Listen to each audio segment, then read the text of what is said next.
शुभ सकाळ. जय जय रामकृष्ण हरी. 365 दिवसांच्या प्रवचन मालिकेतील आजचा दिवस 172.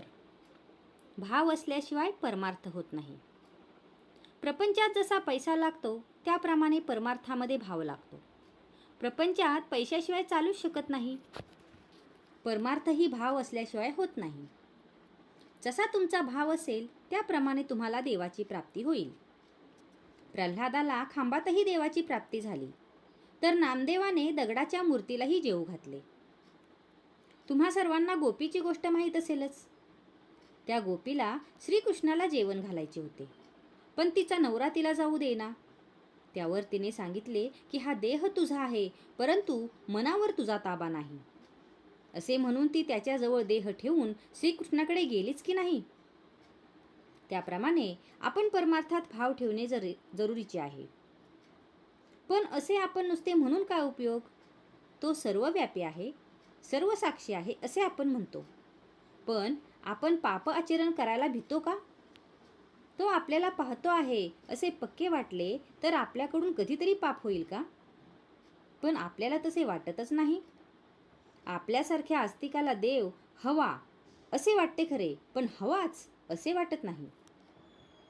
आपल्या प्रपंचाच्या मदतीसाठी देव हवा असे वाटते, प्रपंच असावाच असे आपल्याला वाटते, आणि भगवंत मात्र असला तर बरा असे वाटते. याच्या उलट भगवंत असावाच आणि प्रपंच असला तर बरा असे वाटायला पाहिजे. प्रपंचाची आवड असू नये, पण प्रपंचातल्या कर्तव्याची आवड असावी. देहाने ते कर्तव्य करावे आणि मनाने मात्र अनुसंधान ठेवावे. ज्या गोष्टी आपल्या मनाला खातात त्या न केल्या की आपल्याला आपल्या विकारांवर ताबा घेता येईल. भगवंताच्या देखत आपल्याला करायला लाज वाटणार नाही अशीच कृती आपण करावी. ज्यांना व्याप आहे ते लोक रडतात आणि ज्यांना व्याप नाही तेही लोक रडतात. मग सुख कशात आहे? पैसा सुख देतो का? पैसा मिळवणे कठीण आहे, मिळाला तरी तो कायम राहील याची शाश्वती नाही. पैशाप्रमाणे इतर सर्व वस्तूंची गोष्ट आहे.